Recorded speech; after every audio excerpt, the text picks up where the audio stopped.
서로 물건 가격이 알게 모르게 조금씩 계속 올라가서 그 전 국민에 지급된 돈만큼 올라갈 거예요. 올라간다. 혹은 어떤 심리적 충격파에 의해서 더 올라갈 수도 있어요. 야, 돈이 되게 많이 뿌려졌다며 가격 그렇죠. 더 올려도 되는 거 아니야? 그러면은 약간 컨트롤 못하는 가격 상승이 나타날 수 있는 겁니다. 그래서 국가가 돈을 찍어서 나눠주면 안 돼요. 다만 이러면은 이제 그런 얘기 하시죠. 며칠 전에 받았는데? 그렇습니다. 이번에 코로나 그것도 마찬가지 아닌가요? 그러면 그것도 생산량은 똑같고 그쵸. 돈만 던져주면 인플레이션만 발생하네. 이것도 그러면 안 되는, 돈 나눠주면 안 되는 케이스인가요? 근데 요건 좀 달라요. 왜냐하면 이건 돈을 찍어서 나눠준 게 아니에요. 아, 돈을 찍어서 나눠준 게 네. 아니다? 요거 때문에 이제 추가 경정 예산이라는 걸 편성을 했고요. 추가 왜냐면 경정 국가가 국민들한테 돈을 주려고 하는데 찍어서 주면 인플레가 나오는 걸 국가도 알고 있기 때문에 국가가 이 돈을 어딘가에서 갖고 와야 돼요. 근데 된다? 예, 코로나가 터질지 몰랐고 이 예산이 편성될지 몰랐기 때문에 올해 예산에 이 예산은 없었던 거죠. 그러면은 뭐 또 국회 뭐 통과해가지고 그렇죠. 국채를 발행해야 되는 겁니다. 국채. 왜냐하면 세금이 갑자기 늘어나지 않으니까요. 국가의 수입은 세입이죠. 그렇죠. 그리고 그걸 쓰는 세금을 건 걷어서. 세출이라고 하는 거고. 세출. 근데 세출보다 세입이 더 적은 상태가 됐단 말이에요. 몇 년 전부터. 그리고 국채를 조금씩 발행을 하고 있고 그런 거를 이제 적자 국채라고 한단 말이에요. 적자 국채. 그런데 국채를 더 발행해야 될 일이 생긴 거죠. 재난지원금 때문에. 그래서 국채를 발행해서 민간의 유동성을 국채를 통해서 흡수를 한 거죠. 누군가 투자했겠죠. 국채를 발행했으니까. 그렇죠. 국채란 말은 국가가 발행한 채권.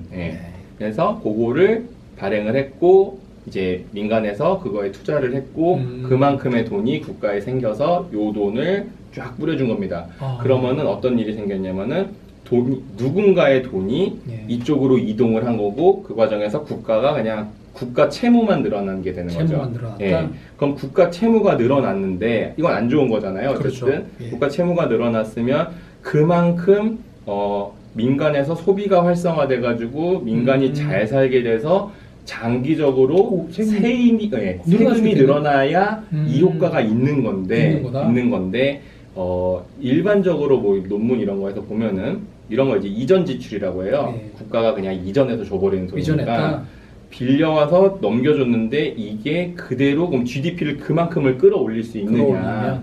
그 GDP가 올라갔다는 얘기는 누군가 소비를 그냥 많이 했다는 개념이 아니거든요. GDP는 실질의 개념이기 때문에 GDP가 올라갔다는 얘기는 그만큼 이 나라의 실질 생산량이 늘어났다는 거예요. 생산량이 늘어났다?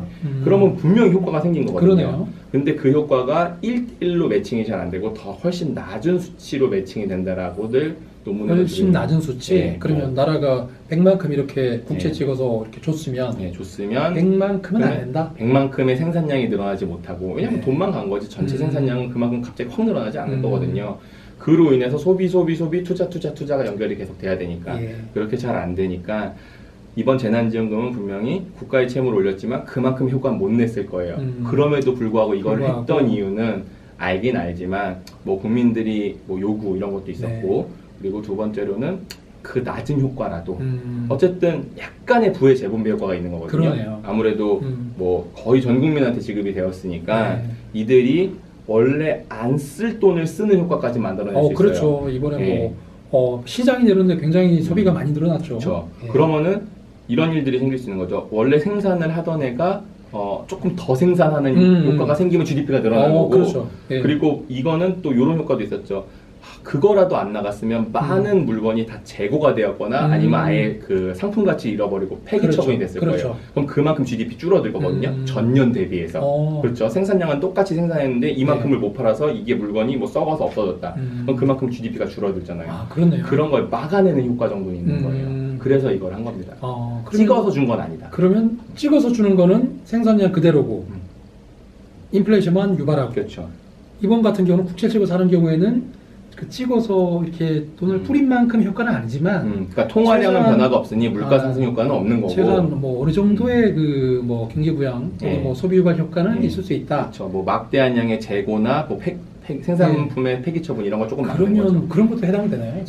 저도 이제 받았잖아요. 근데 제가 이제 꽃등심을 굉장히 좋아하는데 꽃등심 평소에 먹기 힘들잖아요. 이렇게 들어오니까 공통이 생긴 것 같은 거예요. 그래서 이제 가서 꽃등심 이제 미친 듯이 먹었죠.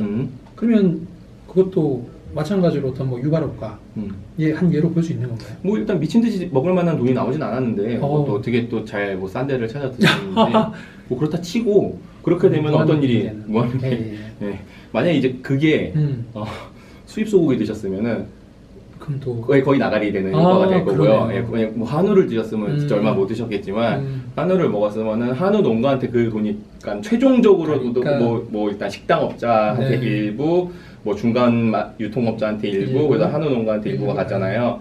그럼 요 받은 또 그 돈의 주체들이 그렇죠. 그걸 또 어딘가에 또 써주고 그걸 또 계속 돈이 쓰이고 하면서 누군가가 소비가 좀 늘어났구나 그럼 난 생산을 더 해야지 까지 연결이 됐으면은 이제 GDP의 효과가 나타나는 거고 딱 봐도 그렇게 효과가 많을 것 같지 않죠. 그렇죠. 그리고 제일 나쁜 게 그렇게 해서 이 각자의 주체들이 그 돈을 받아서 그대로 저축을 밀어넣었으면은 아무 효과를 못 냅니다. 아무 효과도 없다. 그럼 결국 그러면은 은행이 다시 이 저축받은 돈을 강제로 대출을 내보내가지고 그렇죠. 이 사람들이 어딘가 투자를 하게 만들어야 되는데 지금 은행에 그런 투자용 대출 수요가 많지는 않잖아요. 그렇죠. 그러면 별로 없죠. 그렇죠. 그러니까 이번 돈 같은 경우에는 서로 간에 계속 소비를 만들어서 투자, 생산량 증대 이렇게 연결이 돼야지 이게 선순환이 되는 겁니다. 근데 그 효과가 그렇게 크지 않겠죠. 다만 어쨌든 너무 지금 급격하게 경기가 꺾이고 있으니 이거를 어떻게든 있으니까. 조금이라도 국가 채무가 좀 는다 하더라도 여기에 한번 그냥 이 정책을 그냥 하자라는 깊은 고민이 있었을 거예요. 그러니까 처음에는 경제부총리가 이제 띠를 두르고 반대를 하려고 했던 거죠. 그렇죠. 이거는 더 득보다 실이 많다라고 평가를 했을 거예요. 아마 저 같은 경우에도 그렇게 평가를 했을 것 같아요. 근데 이건 뭐 국민 여론 이런 것도 아무래도 중요했던 거니까요.